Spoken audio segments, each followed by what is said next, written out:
네, 반갑습니다. 우리 좌우성도 인사하겠습니다. 한 주간 평안하셨죠? 코로나 때문에 수요 기도를 우리 같이 드리지 못하니까 일주일에 한 번씩 또 보게 되어집니다. 오늘로써 우리는 이제 광야의 유혹과 시험, 예수님의 유혹과 시험의 그 대단원의 막을 내립니다. 한 주는 성경의 의도를 중심으로 해서 나누었습니다. 본래의 의도, 그리고 또 다음 한 주는 그걸 조금 더 폭넓게 다른 관점에서 바라보는 우리의 작업들을 했어요. 이제 오늘 그 세 번째 유혹의 시험에 또 다른 각도와 적용의 차원에서 우리가 같이 묵상하며 나누기를 원합니다. 우리 사랑하는 성도들이 이 광야의 유혹과 시험을 보면서 어떤 신앙적인 정돈이 우리 속에 되어졌는가, 큰 신앙적 유익이 우리 안에 있고 기독교 신앙의 앞뒤와 좌우를 분별하는 이것이 기독교의 모습이구나, 이것이 기독교의 모양이구나, 이런 것들을 잘 여러분들이 선명하게 소유했으면 하는 마음이 간절했습니다. 이 만일 내게 엎드려 경배하면 이 모든 것을 주겠다. 이 사단의 유혹은 하나를 주고 하나를 받겠다. 거의 비슷한 방식입니다. 이 사단은 내가 나에게 무릎을 꿇으면 이 세상에서 네가 원하는 것을 주겠다. 이거 아니겠습니까? 그래서 나와 손을 잡자라고 하는 차원이 있어요. 나와 손을 잡자라고 하는 것은 현명한 처사이고 적절한 타협을 하자는 것입니다. 이 세상에서 서로 공존하자고 하는 것이지요. 그러면 네가 원하는 것을 내가 이 땅이라고 하는 조건 속에서 줄 수 있겠다. 현명하고 이 적절한 타협은 어쩌면 이 세상을 살아가는 데 있어서의 훌륭한 삶의 방식이요, 지혜로운 처사라고 우리가 흔하게 말을 할 수 있겠습니다. 여러분, 세상은 언제나 우리가 한 주를 살아왔지만, 혹은 우리가 이 아침에도 아니면 어제 저녁에도 우리에게 손짓할 수 있습니다. 나와 손을 잡자고.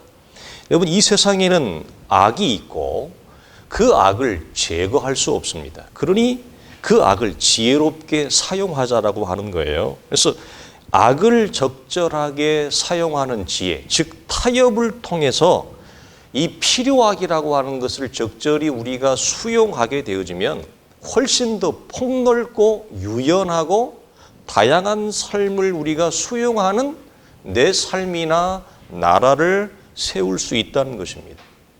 사단이 던지는 것 속에 우리가 곱씹어야 될 적용 가운데 이 부분이 있어요. 세상에는 이 필요악을 제거할 수 없다 이거예요. 그러니 적절히 지혜롭게 어떻게 하면 이걸 수용하고 사용하느냐. 저는 여러분 혹시 한 달 되었나요? 여러분 KBS나 9시 뉴스를 통해서 봤을지 모르겠습니다만 지난해 우리나라에서 월급을 제일 많이 받은 사람이 소개가 되더라고요. 기억나세요? 본봉은 20억 분이 안 돼요. 얼마 안 돼요. 20억, 2천만 원이나 2억이 아니고 본봉이 좀 짜더라고. 20억밖에 안 돼. 그런데 보너스가 얼마냐? 120 몇 억이야. 그게 젊은 사람인데 누굴까요? 게임 회사 대표입니다. 여러분, 우리 시대의 경륜, 경마, 요즘 이제 한참 요즘 소개가 되대요. 요즘 초등학생들이 인터넷에서 사이버 도박에 빠지는 것이 굉장히 많다. 예전에는 도박이 성인들의 전유물이었지만 요즘은 이 사이버라고 하는 공간이 우리 속에 찾아온 이후로 사이버 도박, 그것이 중독으로 넘어가는 중고등학생뿐이 아니라 초등학생들 속에서도 이미 굉장히 많은 중독을 가지고 있다. 이걸 정신과 의사들이나 상담사들이 계속해서 강조해 왔습니다. 그런데 이것이 요즘에 공개가 되어져요. 여러분, 140 몇 억이라고 하는 돈을 받은 그분이 우리가 흔히 얘기하는 IT, 벤처라고 하는 타이틀을 가지고 있지만 사실은 게임을 통해서 우리나라뿐만 아니라 전 세계에 있는 좌우를 가리지 못하는 화면에 일생을 헌신하는 사람들을 통해서 긁어 모은 돈이에요. 뭐 어디 제조업을 통해서나 어디 무역을 통해서나 제3세계에 가서 열심히 땀을 흘려서 벌은 돈이 아니라 그런 돈이에요. 여러분 필요악입니다. 여러분 얼마나 많은 사람들이 경륜과 여러분 도박에 빠져 있습니까? 여러분 이런 것이 이 땅에서는 이 악을 우리가 어떻게 할 수 없으니 공개적으로 우리의 이걸 드러내자는 거예요. 수면 밑으로 한들 사라지지 않으니 그런 이걸 적절하게 수용하자고 하는 것. 여러분 이런 손길과 이런 여러분 손짓은 항상 우리 가운데 있습니다. 여러분 예수님에게 던져진 이런 유혹의 손길도 여기서 크게 벗어나지 않습니다. 예수님에게 마지막으로 찾아온 이 유혹은 세상의 영광을 너에게 줄 것이니 너는 적절하게 이것을 타협을 하자라고 하는 것입니다. 사랑하는 성도들이여, 예수님에게 찾아온 이 유혹은 우리에게도 언제나 찾아옵니다. 오늘날 현대 교회와 성도들에게, 특별히 말씀을 전하는 설교자에게 던져지는 유혹과 타협은 이것입니다. 죄에 대해 너무 심하게 다루지 말자. 하나님 앞에 우리가 죄인이다. 죄는 십자가를 통해서는 해결되지 않으면 우리는 여전히 하나님의 진노 가운데 있으며 결국은 하나님의 심판을 피할 수 없다. 이런 것은 한 주간 우리가 살아가면서 심한 스트레스와 열병을 앓는데 주일에 와서 이런 내용을 듣는 것은 우리에게 매우 힘들다. 그러니까 이런 것을 좀 다루지 말자라고 하는 것입니다. 사람은 반드시 위로부터 거듭나야 되며 그리스도 안에서 새로운 피조물로 변화되어지어야 한다. 이런 좀 말이 안 되는 극단적인 주장을 교회가 하지 말자는 것입니다. 지옥이 어디 있으며 마귀가 어디 있고 마귀의 세력이 어디 있냐는 것이죠. 그런 직설적이고 시대착오적인 무식하게 보이는 설교는 하지 말자. 너무 진지합니다. 너무 딱딱한 설교입니다. 그런 거 말고 우리가 이 세상을 살아갈 때 어떻게 하면 좀 더 인간적이고 좀 더 고상하고 인류애적인 삶을 살아갈 수 있을까? 어떻게 하면 행복하고 어떻게 하면 풍요로운 삶을 살 수 있을까? 이런 것을 우리가 교회에서 다루자고 하는 것입니다. 여러분 설득력이 있습니까? 없습니까? 설득력이 있습니다. 우리나라에도 이미 특정 어떤 교단들은 이 방향으로 완전히 치우쳤습니다. 주일날 설교를 들어보면 전부 이런 내용이에요. 이 세상을 어떻게 하면 잘 살아갈까? 어떻게 하면 성공적인 자녀를 키울까? 어떻게 하면 성공적인 부부관계를 할까? 어떻게 하면 성공적인 재정관리를 할까? 설교의 내용과 교회에서 벌어지는 모든 세미나의 내용과 가이드가 이 세상에서의 어떻게 하면 좀 더 나은 풍요로운 삶을 가꾸어 갈까? 전부 이런 거예요. 그래서 요즘은 좀 사라졌습니다만 지역에 있는 문화센터에 다음 달 수강 테이블처럼 교회가 가지는 세미나들이 전부 그런 거예요. 유명한 그 분야의 사람들을 데려와서 강의를 합니다. 여러분 어떻게 생각하십니까? 교회라고 하는 것은 목사님 사랑이 있어야 됩니다. 제일 많이 얘기하는 거예요. 인간의 존엄이 있어야 되고 인권이 있어야 되고 그리고 고상함이 있어야 되는 것이 아닙니까? 그런 것들을 찾아내는 것입니다. 그런 것들을 발견하게 도와주는 것입니다. 깨우쳐 가도록 도와주는 것입니다. 이것이 기독교의 신앙이고 이것이 교회의 역할이 아닙니까? 오늘날에 많은 사람들이 교회에 던지는 질문이며 요구입니다. 심지어 교회 안에서도 이런 소리를 공개적으로 내놓는 사람들이 우리 시대에는 이미 많아졌습니다. 여러분 만약 사단이 목회자와 여러분들에게 특별히 교회를 시작하는 얼마 되지 않은 우리들에게 이 세상에서 네가 원하는 가장 크고 화려한 교회를 지어줄 테니 네가 원하는 교회를 이루도록 할 테니 이런 설교는 집어치우고 재미와 오락이 있고 인간애가 넘치는 고상한 교회를 추구하라. 모든 종교는 동일하다. 교회나 천주교나 법당이나 불당이나 다 그거 아니냐. 종교는 세상의 아픔을 치유하고 종교의 화합과 연합과 세계 평화를 추구하는 것이 종교, 곧 교회의 역할이 아니더냐. 지역의 어려운 빈민과 어려운 구제 사업을 교회의 중심으로 삼고 많은 사회 봉사 활동을 펼치는 것, 그게 종교의 역할이 아니냐. 여러분, 이것을 교회의 중심으로 삼자고 제안합니다. 그리고 우리가 그동안 나누었던 교회는 기복주의와 신비주의를, 즉 성령의 역사와 이 성령 체험을 양자의 무기로 삼고 나아간다고 여러분 제안한다면, 그러면 네가 원하는 가장 큰 화려하고 이 세상의 영광이 담겨진 교회를 허락하겠다. 여러분 어떻게 하시겠어요? 그렇게 제안한다면. 실제로 여러분 우리 시대 속에 사람이 모여지는 교회들의 가르침과 내용을 보십시오. 무엇을 가르치고 있는가? 무엇을 강조하고 있는가? 무엇이 그 교회의 기초이며 무엇이 그 교회를 이끌어가고 있는가? 잘 보십시오.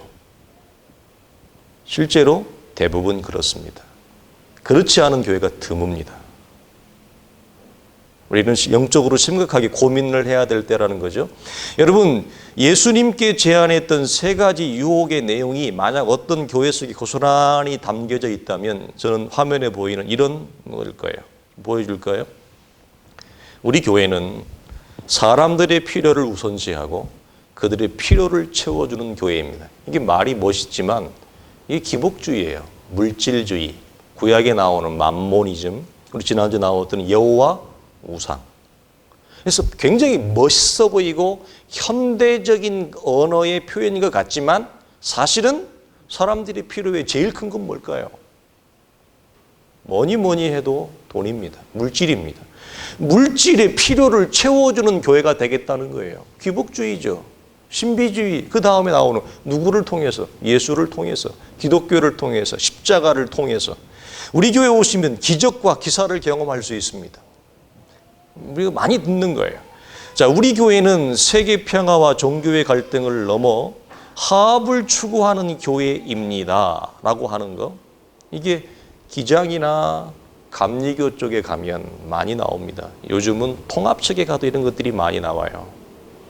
통합 측 교회들, 웬만한 교회를 들어보면 합동 측에서 얘기하는 성경적인 설교를 벗어난 교회들이 굉장히 많습니다. 자, 우리 교회는 빈민과 봉사와 사회사업을 실천하는 숭고한 인간의 존엄성을 추구하는 교회입니다.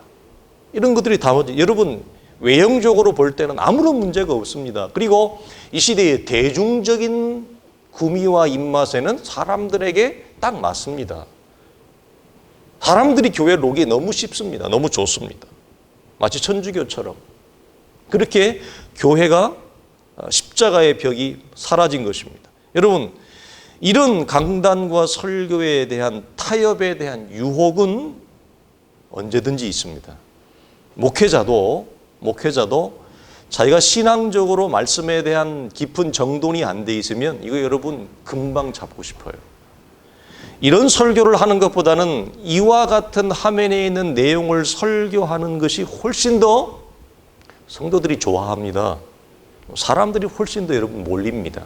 그리고 몰리면 사람들은 어떤 일들을 하게 되어져 있어요. 하고 싶어 해요. 세상적인 의미와 가치, 특별히 사회 봉사와 빈민과 구제와 이런 것들을 하고 싶어 해요. 그러면 얼마든지 자금이 안 모아질 것 같지만 돈이 모여집니다.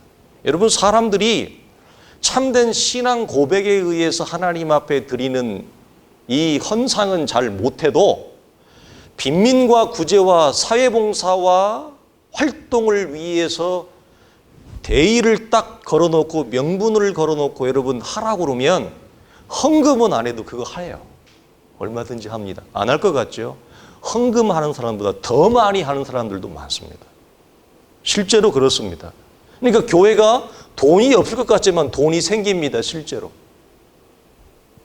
굉장히 아이러니한 일이에요. 여러분, 이런 일들이 이미 전 세계적으로 일어났고 우리나라에도 이 땅 가운데도 들어온 지 이미 오래입니다. 우리 성도들이 분명히 아실 것은 이것은 사단의 교활한 술책입니다. 동시에 강력한 유혹입니다. 교회를 완전히 종교적인 기관과 단체로 전락시키는 것. 그래서 교회당 밖에 있는 사람들도 교회는 그냥 종교 단체 중에 하나. 어떤 사람들은 그 TV에 요즘 자주 나오죠. 이게 참 재미있는 이 세법의 구조 때문에 개인 자영업자가 세무신고를 처음에 할 때, 자영업을 할 때 사업자 등록증 내는 것처럼 비슷해요, 교회도. 그러니까 세무당국은 자영업을 하는 사람이나 교회나 똑같이 봐요. 똑같이 봐요. 그러니까 교회당 밖에서도 교회를 교회로 보지 않고 그냥 종교단체 혹은 뭐 자영업하는 그런 적절한 부류로 보거나 아니면 이것이 교회 밖에서는 그럴 수 있지만 교회당 안에서도 거듭나지 못한 사람들이 있어요. 교회는 오래 다녔지만 거듭나지 못한 기독교의 신앙이 들어가지 아니한 자들은 어떻게 생각하죠? 아이고 뭐 교회가 뭐 일반적인 다른 종교단체하고 똑같지 뭐 다른 게 뭐 있어? 이런 것이 교회 밖이나 교회 안이나 동일한 생각이 우리의 의식 속에 수면 속에 여러분 갖추어져 있다. 이것이 사단이 교회를 무너뜨리는 강력한 술책이라고 하는 걸 여러분 잊지 마십시오. 그래서 그들은 어떤 걸 중요시 얘기했냐면 우리가 나누었던 참된 기독교의 신앙과 본질과 십자가와 부활에 관련되어진 것들은 별로 원하지 않습니다.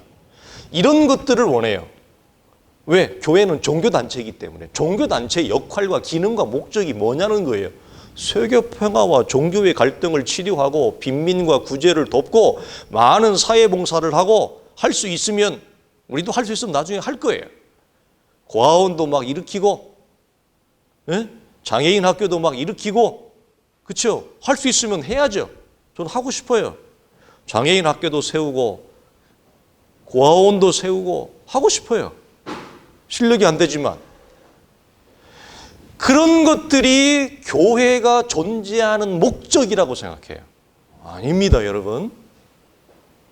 이 차이를 여러분, 이 분명한 선을 기억하십시오. 그래서 이 사단의 제안에 손을 잡은 교회들이 있어요. 기독교 국가들이 공통점이 있어요. 이미 손을 잡은 기독교 국가들, 서구 유럽, 북미,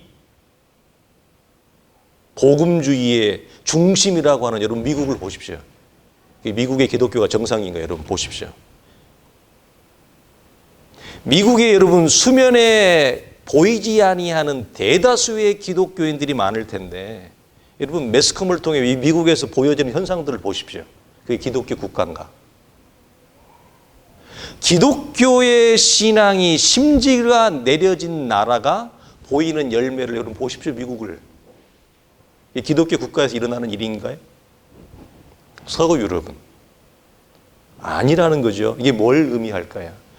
이 사단의 전략적 술책에 빠져 들어간 교회와 나라는 그 당대에는 조금 버텨요. 그리고 굉장히 영광스럽고 화려해요. 그러나 그 대가 조금 지나가면 반드시 타락과 부패가 찾아오고 이 타락과 부패는 기독교 국가의 소멸과 교회의 소멸이 반드시 찾아옵니다, 여러분. 그것이 이미 우리가 이 시대 속에서도 볼 수 있는 현상이고 우리 시대의 우리의 교회들 속에서도 이미 이 방향으로 손을 잡은 교회들이 굉장히 사람들에게 대중적 인기와 관심과 선호를 받는 것 같지만 사람들이 모이드는 것 같지만 곧 그들 속에 타락과 부패가 찾아오며 세상과 교회의 구별이 없어져서 그들은 나중에 되면 세상이 교회만도 못한 곳이 되어지고 그러면 이미 그 교회는 무너짐이 심각하게 일어났으나 무너지는 줄 모른다 이 말이에요. 이게 사단이 교회를 무너뜨리는 여러분 전략이에요. 그래서 교회는 위로부터 주어지는 성령의 역사를 통해 그리스도의 십자가의 은혜로 말미암아 중생의 역사, 새롭게 변화되어지고 탄생되어지는 이 강력한 중생의 역사와 체험이 없으면, 그리고 그 체험 위에 하나님의 말씀이 그 심지에 깊이 들어가 다져지지 않으면 이것이 교회가 해야 될 역할이며 복음이라고 생각해요. 화면에 띄워준 게 저게 복음이라고 생각한다고요. 저건 복음이 아니에요. 사단이 교회를 무너뜨리는 이런 미끼입니다. 그런데 이것이 교회당이나 교회당 안에 있는 경우나 동일하게 저걸 뭐죠? 사람들은 박수를 친다고요. 그러니까 목회자가 흔들리겠어요? 안 흔들리겠어요? 흔들리죠. 전자와 같은 설교를 하고 목회자가 버텨내는 것도 한 주, 두 주, 한 달, 한 해, 두 해입니다. 못 버텨요, 여러분. 힘들어서. 아주 비교가 안 되는 여러분 예를 들면, 여러분이 음식을 할 때마다, 나는 내 딴에는 열심히 음식을 했는데 음식을 차려 놓을 때마다 이걸 밥이라고 해야 하냐고 밥그릇을 여러분 밀어내면, 이걸 반찬이라고 해야 하냐고 반찬을 밀어대면 그거 참는 것도 한두 번이지. 그걸 여러분 삭히는 것도, 내가 받아들이는 것도 한두 번이지. 한두, 두 주, 한 달, 두 달. 여러분 못 버티는 거예요, 사람이. 목회자도 사람이라. 성경을 얘기하는데 성경을 듣는 그 본교회 성도들이, 목사님 우리는 이런 거 못 받아요. 이런 건 말씀이 아니라고 봐요. 이건 기독교가 아니라고 봐요. 우리가 생각하는 기독교는 이런 것입니다. 여러분 봉합이 안 돼요. 이것이 안 될 때 교회가 말하는 연합과 하나됨은 불가능합니다. 언제나 그냥 구호와 타이틀로 끝날 수 있다. 여러분 이 사실을 분명히 기억하십시오. 우리 시대 속에서도 이미 이 작업이 들어왔습니다. 여러분 이 용어들이 낯설지 않을 것입니다. 그러니 우리가 경험하는 우리 시대의 기독교가 여러분 뭡니까? 누가 교회를 거룩하라고 얘기해요? 교회는 이미 타락했습니다. 교회는 이미 여러분 후패 속에 들어갔습니다. 세상이 교회를 욕합니다. 안 믿는 자가 믿는 자를 욕합니다. 교회와 성도는 세상보다, 안 믿는 사람보다 격과 수준이 낮아진 지 이미 오래입니다. 저는 창피해서 목사라고 얘기를 못합니다. 어떤 분은 그래도 배짱이 좋아서 목사라고 얘기할지 모르겠지만 저는 창피해서 목사라고 잘 얘기 안 합니다.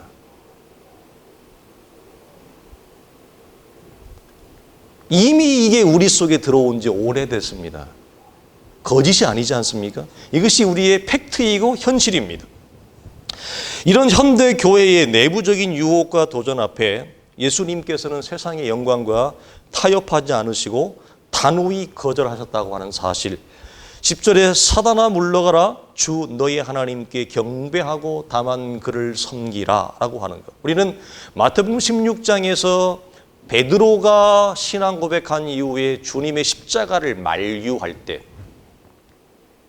교회라고 하는 곳, 하나님의 나라라고 하는 곳에 십자가를 만류하는 베드로에게 주님이 써드는 사단아 너는 나를 넘어지게 하는다로다. 즉 이게 무슨 말이에요? 기독교를, 교회를 무너지게 하는 것입니다. 십자가가 없으면. 그럴 때 주님이 내뱉었던 사단과 여기에서 나오는 사단이라고 하는 단어가 똑같아요.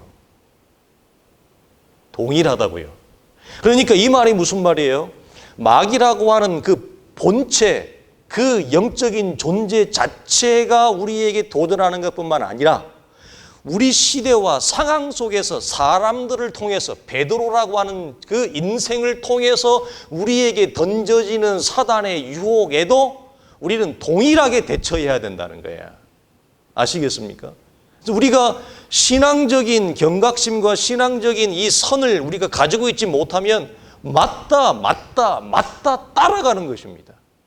그리고 옆에 교회를 봐도 그렇게 하는 것 같고 저 교회를 봐도 그렇게 하는 것 같고, 근데 그렇게 하는 교회들은 사람이 좀 모이는 것 같고 교회당도 짓고 뭐 이러더라는 거죠. 사람들 앞에 회자도 되고 방송에도 나오고 어찌고 저찌고. 사람들이 그게 맞는 것 같아요. 우리 교회도 크게 되어지려면, 우리 교회도 유명해지려면, 좀 사람들의 입에 오르락 내리락 하는 교회가 되고 원한다면 우리도 그렇게 따라가야 될 것 같은 거예요. 옆집 엄마가 자기 애가 수학 점수가 안 나왔는데 갑자기 수학 점수가 올라와서 이게 비결이 뭐야? 어느 학원 갔더니 좋은 선생님 계시더라. 그러면 어떻게 참아요? 나도 내 자식도 거기 보내야지. 따라가는 것처럼, 그 학원 보내야 되는 것처럼 우리도 따라갑니다. 여러분, 누구나 여러분 저라고 그렇게 안 하겠습니까? 저는 뭐 사람이 아닙니까? 저도 얼마든지 여러분 따라갈 수 있습니다. 제가 예전에 말씀드렸죠. 제가 혹 나중에 지금보다 좀 시간이 흐른 뒤에 내가 이상한 행보를 한다. 그때 나를 막아줄 사람이 누구라고요? 여러분들이에요. 그래서 목회자가 성도들을 말씀으로 잘 양육해야 되는 것이, 목회자도 영적으로 선명한 판단과 선명한 결정을 못할 때가 있어요. 그래서 장로교가 좋은 게 뭐냐? 장점이 뭐예요?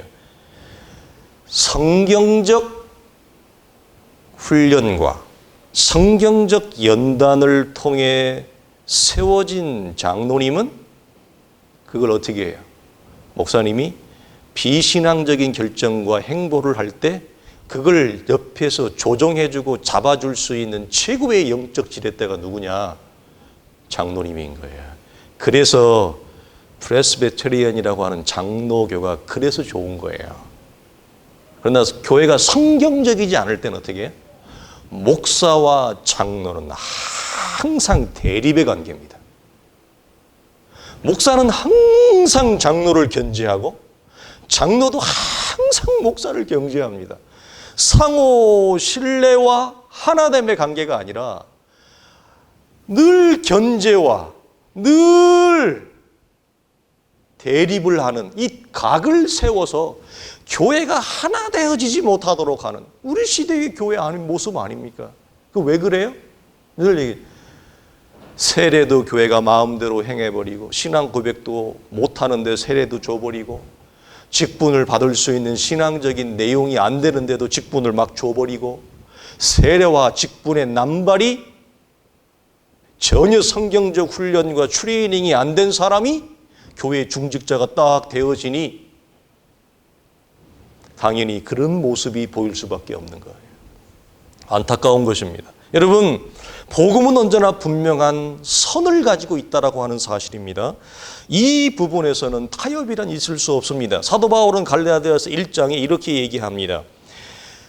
다른 복음은 없나니 다른 어떤 사람들이 너희를 교란하여 그리스도의 복음을 변하게 하려 함이라. 그러나 우리나 혹은 하늘로부터 온 천사라도 우리가 너희에게 전한 복음 외에 다른 복음을 전하면 저주를 받을지어다. 우리가 전에 말하였거니와 내가 지금 다시 말하노니 만일 누구든지 너희가 받은 것 외에 다른 복음을 전하면 저주를 받을지어다. 이제 내가 사람들에게 좋게 하랴 하나님께 좋게 하랴 사람들에게 기쁨을 구하랴 내가 지금까지 사람들의 기쁨을 구하였다면 그리스도의 종이 아니니라. 다른 복음은 없나니 다른 복음은 없나니 3번을 반복합니다. 심지어 뭐라고 얘기해요? 하늘에서 내려온 천사라 할지라도 우리가 예수 그리스도께 받은 복음 외에 다른 복음을 전하면 다른 성경에 있는 모든 저주가 다 그리로 들어갈지니라. 여러분, 다른 복음을 전하면서 교회를 일으켜 세웠다? 교회가 사람이 많아졌다? 하나님 앞에 가보세요. 어떻게 될까?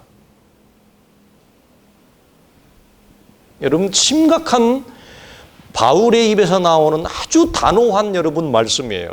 여러분, 반면에 갈라디아 4장 16절 17절을 볼까요? 거짓 교사들, 싹군들을 볼 수 있는데 이 사람들의 특징이 뭐냐면 이 사람들은 사람들의 마음을 얻는 것이 복음이에요. 자기 사람을 만드는 거예요. 이게 복음이에요. 그래서 우리 시대에 어떤 사람들은 목회자의 능력과 실력 중에 하나가 뭐냐? 자기 말 한마디에 수종드는 성도들이 굽실굽실하는 성도들이 자기 말 한마디에 이렇게 저렇게 움직이는 성도들이 많은 거, 그게 목회자의 실력이라고 봐요. 사람들의 마음을 얻으려는 것. 그런즉 내가 너희에게 참된 말을 함으로 원수가 되었느냐. 이 재미있는 표현이죠.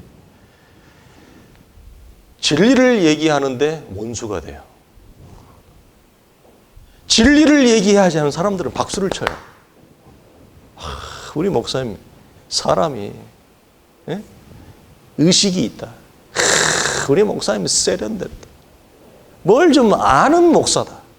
세상이 뭔지를 아는 목사다. 이 세상을 어떻게 살아가는 것을 아는 목사다. 박수를 칩니다. 바울이 뭐라고? 내가 너희에게 진리를 말함으로 원수가 되느냐? 이게 우리 시대예요. 그러니까 사람들이 어떻게 해요? 목사가 사람이니까 진리를 말하니까 자기를 싫어하잖아. 근데 그것도 한두 번이지. 계속 싫어하면 어떻게 돼요? 목사도 고개를 돌리는 거죠. 아, 나도 좀 대충 섞자 이거예요. 좀 칵테일 섞듯이 좀 섞자 이게. 대충 섞어서 주자. 그래 사람들이 우리 목사님 이제 변화되었네. 예? 사람들이 하는 얘기 중에 하나가 뭐예요? 목사님들은 직장 생활을 해봤어. 나가서 사업을 해봤어. 일을 해봤어. 세상이 뭔 줄 알아. 그래요. 제가 전도사 때 어느 교회에 섬길 때 웬만한 규모 있는 교회는 권사님 방, 장로님 방, 안수 집사님 방 다 있잖아요. 근데 이렇게 목사님이 심부름을 시켜가지고 그걸 가지러 이렇게 주르르 올라갔는데 주르르 올라가서 보니까 내가 들으려고 들은 게 아니라 내가 귀가 밝아가지고 들었어요. 그 안수 집사님들이 쭉 앉아가 하는 얘기가 주일 낮예배 후에 점심 먹고 그런 얘기를 하셔요. 그럴 수 있다고 봐요. 그분들 눈에 이미 중년의 나이를 넘어버린 그분들 눈에 볼 때 목사님들은 우리처럼 나가서 일을 하느냐 사업을 해봤느냐 세상이 뭔 줄 알겠어. 세상을 살아간다는 게 뭔 줄 알겠어. 그러니 강단에서 저런 설교나 하고 있는 거야. 여러분 어떻게 생각하세요? 맞는 얘기죠? 그렇죠? 저는 들어가는데 문을 열려고 하는데 그 소리가 들린 거예요. 왜냐하면 이 도어가 좀 시원찮은 도어야. 방음이 전혀 안 돼. 좀 좋은 도어를 좀 샜어야지. 이게 다 들리는 거야. 제가 문을 못 열었어요. 이 심장이 쿵쿵 그래서 못 열겠더라고. 여러분 그렇게 생각하지 않습니까? 목사도 그러면 그런 시선과 회피가 오면 거절이 반복적으로 찾아오면 목사도 버티는데 힘이 드는 것입니다. 그러니 설교에 물을 타는 것입니다. 탈 수밖에 없어요. 왜? 자기도 살아야 되니까. 숨을 못 쉬겠는 걸 어떻게 해. 여러분 이렇게 얘기합니다. 그들이 너희에게 대하여 열심을 내는 것은 좋은 뜻이 아니요.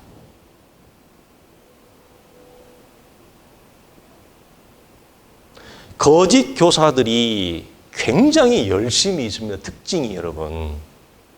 여러분 이단들 특징이 뭔지 아세요? 굉장히 열심히 있어요. 이거 인투시아즘이라고. 이 인간적인 이 열정이 대단해요. 그래서 누가 보면 저분은 열심히 특심해. 그 열심 앞에 항복하는 거야. 말씀 앞에 항복하는 게 아니라 그분이 가지는 인간적인 열심 앞에 항복을 하는 거야. 그들의 열심은 좋은 뜻이 아니요. 바울이 로마서에서 뭐라고 해? 이스라엘의 열심은 살아있는 열심이 아니요. 죽은 열심이라. 하나님의 말씀 위에 근거한 열심이 아니요. 바울이. 이스라엘의 그 열심과 열정이 대단하잖아요. 바울이 뭐라고 얘기하느냐? 저들의 열심과 열정은 말씀 위에 세워진 열심이 아니요. 사람을 죽이는 열심이라. 많은 사람들은 분별이 없으니 그 열심과 열정 앞에 그냥 항복을 하는 거예요. 바울이 갈라디아서 또 뭐라고 얘기하느냐?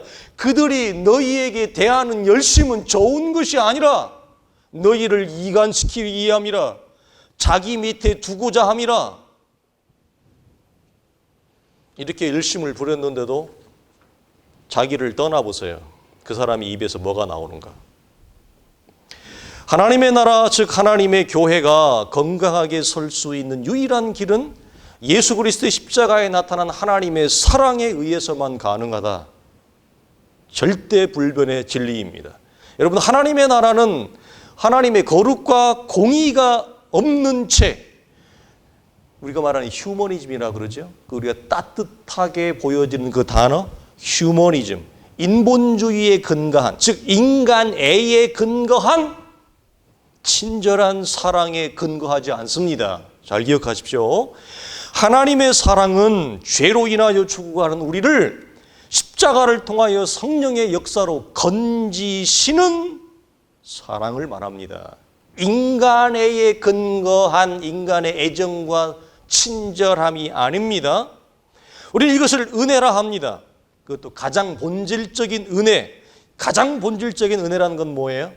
십자가의 죽으심으로 죄와 사망에 허덕이며 죽어져가는 절망 가운데 있는 나를 살려내신 것을 은혜라 합니다. 여러분, 우리는 이 십자가의 은혜를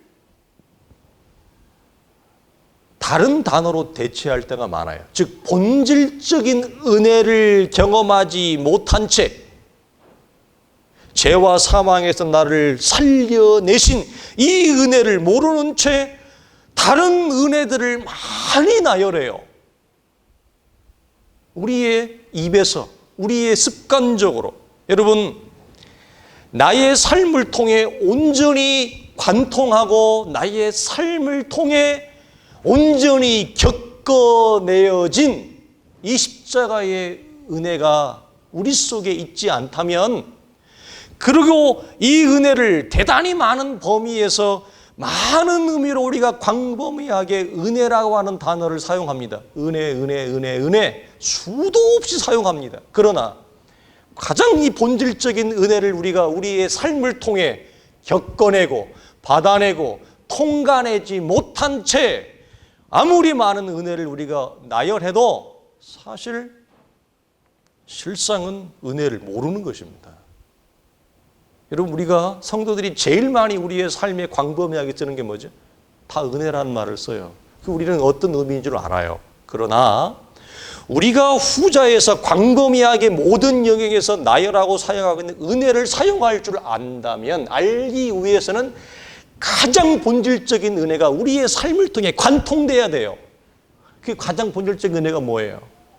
나를 죄와 사망에서 아들이신 그분의 죽으심을 통해 나를 살려내신 이 은혜가 내 전 인생과 내 삶을 통해서 내 삶에 들어오지 않은 채 우리가 아무리 많은 은혜를 나열해도 실상은 은혜를 모르는 것입니다.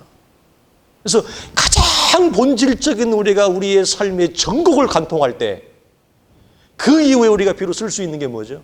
하나님의 은혜입니다. 오늘 아침에도 우리가 안전하게 우리가 일찍 일어나 기쁜 마음으로 가벼운 마음으로 우리가 준비하여 하나님의 교회를 나오게 할 수 있는 것도 하나님의 은혜입니다. 한 주간 하나님 우리가 걸어가면서 많은 사람들이 재난과 사고 가운데 노출되어 있지만 그 재난과 사고 가운데서 우리를 안전하게 구별하심도 하나님의 은혜입니다. 이렇게 우리가 광범위하게 우리의 삶에 조각조각 단편 은혜를 쓰기 위해서는 십자가의 은혜가 내 전 인생을 통해 통과되지 않으면 절대 쓰지 못하는 것입니다. 여러분, 우리가 무엇을 얘기합니까? 여러분, 하나님의 교회는 십자가가 우리 속에 죄된 채, 이 본질적인 은혜가 죄된 채 인간애에 근거한 친절과 사랑이 교회의 중심이 되어질 수 없다라고 하는 것입니다. 십자가의 구속을 무시한 채 단지 모든 사람들에게 친절하고 관용하며 긍휼히 여기며 사람들을 사랑하라고 하는 사단의 유혹에 우리가 타협하고 넘어간다면 십자가의 아들을 죽이면서까지 우리를 살려내신 하나님의 사랑을 정면으로 모독하는 것이 됩니다.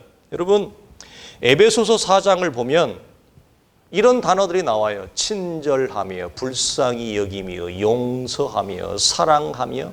여러분, 이 친절과 용서와 긍휼과 사랑이라는 단어가 십자가의 구속을 외면한 채, 십자가의 은혜를 여러분 뺀 채 단지 인간애에 근거한 친절이요, 용서요, 긍휼이요, 사랑인가? 잘 보십시오, 성경을. 서로 친절하게 하며 불쌍히 여기며 서로 용서하기를 하나님이 그리스도 안에서 너희를 용서하심과 같이 하라. 그러므로 사랑을 받는 자녀같이 너희는 하나님을 본받는 자가 되고 그리스도께서 너희를 사랑하신 것 같이 너희도 사랑 가운데서 행하라. 그는 우리를 위하여 자신을 버리사 향기로운 제물과 희생 제물로 하나님께 드려셨느니라. 여러분, 여기에서 우리가 말하는 친절, 용서, 긍휼, 사랑 나옵니다. 근데 이것이 어디에 근거를 두고 있어요? 어디에 뿌리를 두고 있어요? 그리스도의 희생입니다. 십자가의 죽으심입니다. 여러분, 이 선을 잘 구별하십시오. 교회는 그리스도의 십자가의 구속 위에 친절을 얘기하는 것입니다.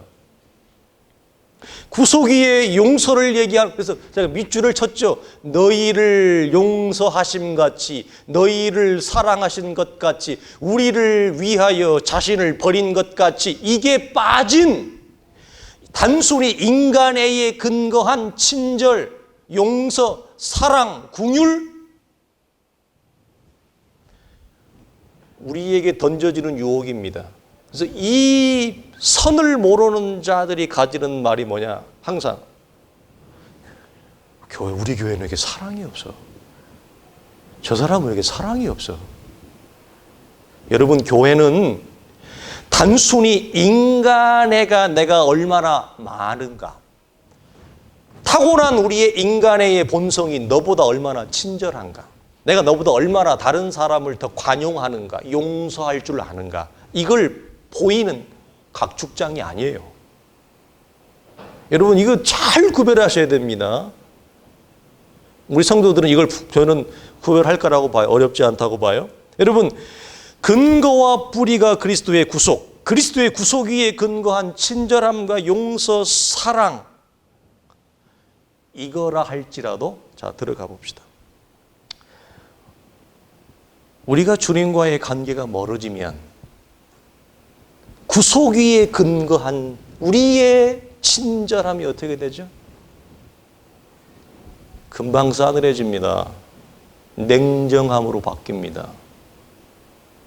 우리가 그리스도의 십자가의 구속 위에 친절을 우리가 갖는 것도 금방 싸늘해져요. 무엇이 우리가 어긋나면 하나님과의 관계가, 하나님의 말씀이 내 속에 들어오지 않으면, 하나님의 말씀이 나에게 멀어지면 우리의 친절은 싸늘함과 냉정으로, 용서는 분노로, 그러지 않아요? 사랑? 무관심과 냉대로 식어집니다. 그렇지 않습니까? 내가 가진 친절과 용서와 사랑의 유효기간이 얼마입니까? 괜히 물어봤죠. 얼마 안 가요. 우리의 인간애에 근거한 친절은 얼마 안 가요. 용서는 그런 건 너무 같고, 사랑은 그건 뭐, 사랑이 변하냐? 박정훈 씨가 뭐라고 하니? 바보야, 사랑이 변하지 그러면 안 변해? 영화배우 박정훈 씨가 사랑이 변합니까? 사랑은 변합니다. 우리의 유효기간은 여러분 그 한계점이 매우 짧습니다. 분명합니다. 여러분, 베드로가 주님께 이렇게 물어봤어요. 주님, 형제가 내게 죄를 범하면 몇 번이나 우리가 용서를 해줘야 될까요? 그러니까 주님이 뭐라고 대답하셨죠? 7번이 아니라 7번을 70번까지 할지니라. 이 말 전에 베드로가 그래도 주님한테 말씀을 배워서 수준 높게 대답을 한 거예요. 나한테 잘못한 형제가 있는데 그 용서를 하려면 한 7번까지는 주님 용서해 주면 되지 않겠습니까? 그랬더니 주님이 아니 7 7번이 아니라 7번씩 70번이라도 해라. 이 말은 단순히 77에 49, 490번을 용서하라. 유효 숫자를 얘기한 게 아니라 끝이 없다는 거예요. 한이 없다는 거예요. 그리스도께서 우리를 사랑하신 것 같이 용서하신 것 같이 해야 되니까 한이 없다는 거예요. 여러분, 예수님 시대의 사람들은 유대의 통념상 어떤 사람이 나에게 심각한 죄를 범하잖아요. 잘못을 하잖아요. 그럼 몇 번까지 용서해 주었느냐. 사회 통념상 딱 3번까지.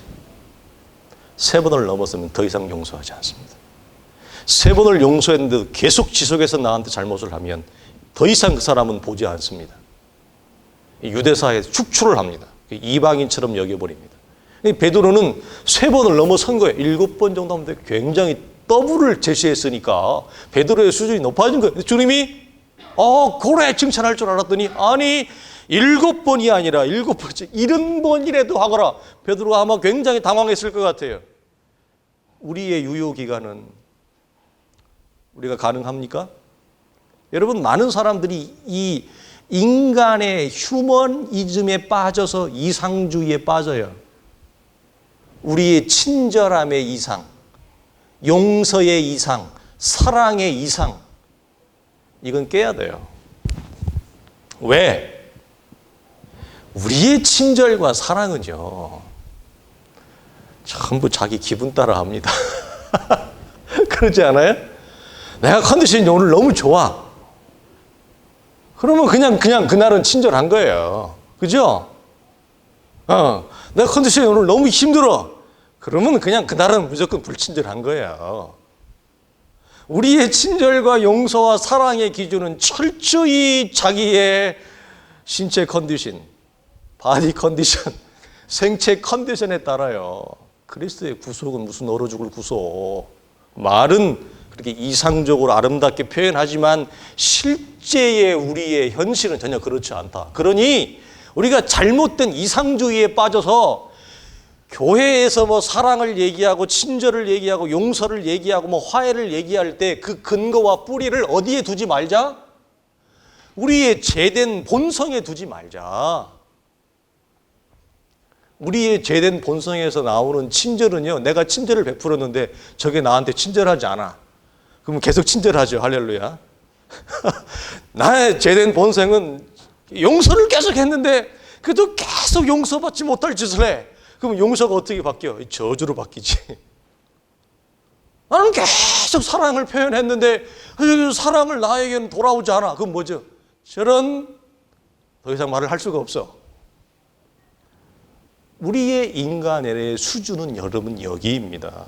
그러니 우리가 그리스도의 십자가와 구속을 외면한 채, 그걸 여러분 도외시한 채, 교회라고 하는 것이 인간애가 얼마나 풍성한가를 드러내는 각축장으로 이해하는 것은 큰 오산입니다. 그래서 어떤 사람이 나보다 좀 사랑이 많을 수 있습니다. 어떤 사람이 나보다 좀 따뜻할 수 있습니다. 그러나 우리가 할 수 있는 것은 7번까지입니다. 그렇지 않습니까? 우리가 최대 해봤자 7번입니다.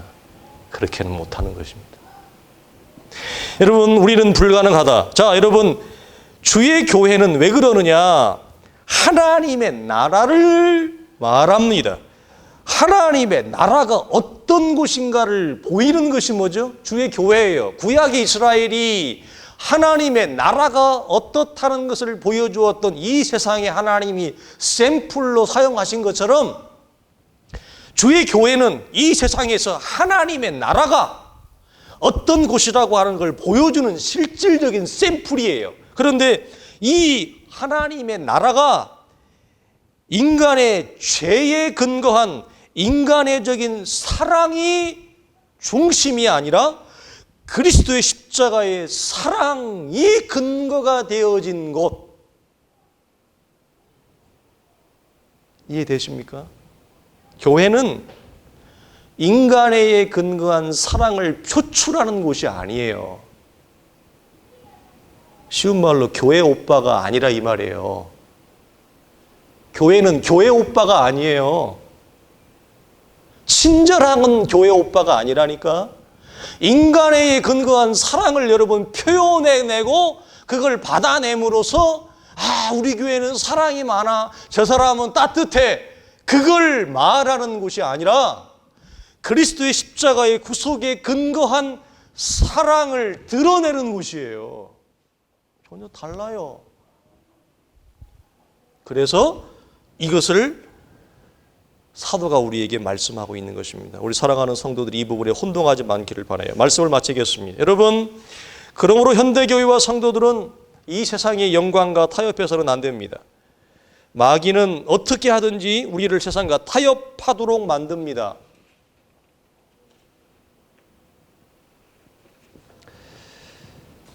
내가 무엇을 품고 있는지, 내가 무엇을 꿈꾸고 있는지, 내가 무엇을 소원하고 있는지, 여러분, 우리가 하나님 앞에 신앙적인 깊은 걸음을 걸어가고 있는 우리의 걸음에서 우리가 이 사단이 던지는 유혹과 제한 앞에 우리가 빠져 있는지, 우리가 무엇을 꿈꾸고 무엇을 소망이라고 하는 용어는 우리가 가지고 있지만 그 소망과 꿈꿈 속에 우리가 가지고 있는 속내, 그것이 사단이 던지는 제한과 유혹에 손짓을 하는지 하지 않는지 어떻게 알 수 있느냐? 여러분, 답은 간단합니다. 내가 무엇에 깊은 애착을 갖고 있는지를 보면 알 수 있습니다. 지극히 높으신 하나님께 깊은 애착을 갖고 있는지, 아니면 이 세상의 영광에 깊은 애착을 갖고 있는지를 여러분 확인하면 됩니다. 결과적으로 이 세상의 영광에 많은 애착을 가지고 있는 자들은 시련과 어려움이 오면 어쩔 줄을 모르고 무너집니다. 여러분, 왜 그럴까요? 많은 이상을 얘기하고, 많은 인간애를 얘기하고, 사랑을 얘기하고, 비전을 얘기하고, 소망을 얘기하고, 꿈을 얘기하지만 그 사람의 속내는 이 세상의 깊은 영광에 빠져 있기 때문에 그렇습니다. 그래서 자신의 삶에 조금만 시련과 어려움이 오면 흔들리고 맙니다. 무너지고 맙니다. 이미 사단의 유혹에 덫에 들어간 것이기 때문입니다. 여러분, 유혹은 우리에게 여러분 언제나 찾아옵니다. 유혹은 피하는 것입니까? 극복하는 것입니까? 유혹은 피하는 것이 아닙니다. 여러분, 유혹은 극복해야 될 대상입니다. 여러분, 유혹을 피하면 왜 우리가 그것을 넘어설 수 없느냐? 때와 장소와 환경을 초월하여 그걸 피했다 할지라도 또 다른 때에, 또 다른 장소에서, 또 다른 환경을 통해 그 유혹은 다시 나를 찾아옵니다.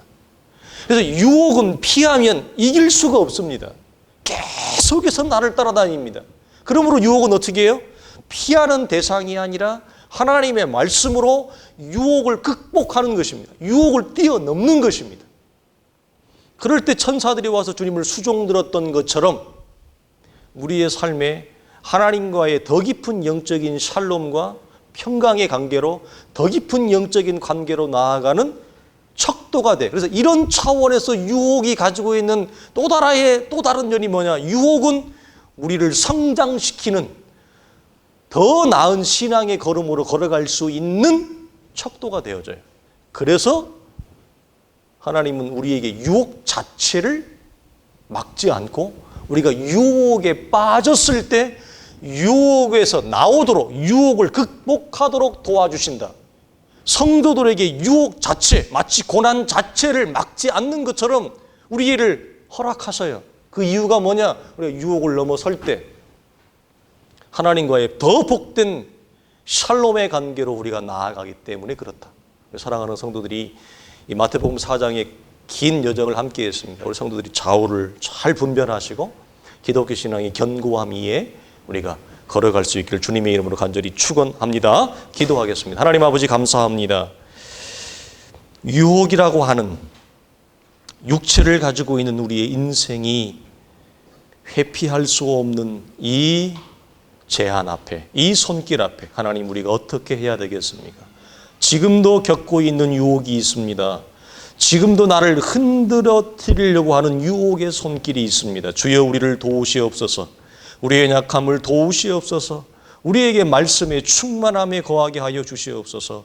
말씀으로 주님이 이 모든 유혹들을 넘으셨던 것처럼 우리 또한 주님을 본받아 말씀으로 우리에게 찾아오는 모든 유혹을 넘어설 수 있는 복된 성도들, 복된 교회가 되어져서 하나님이 원하시며 하나님이 기뻐하시고 하나님의 마음에 합한 신앙과 교회 공동체를 세우기 위해 부족함이 없도록 우리 하나님 우리를 인도하시고 붙드시고 축복하여 주시옵소서. 우리 주 예수님의 이름으로 간절히 기도하옵나이다. 아멘. 이제는 우리 주 예수 그리스도의 은혜와 우리 하나님의 크신 사랑과 성령의 감화감동 역사하심이 하나님의 거룩한 진리의 말씀으로 우리에게 찾아오는 모든 전방위적인 유혹을 믿음과 말씀으로 극복해내며 뛰어넘어 하나님이 예비하신 더 크신 은혜의 동산으로 더 크신 은혜의 세계로 나아가며 우리를 통해 원하신 하나님의 거룩한 소명을 이루기를 원하는 사랑하는 성도들의 복된 신앙의 여정과 걸음 속에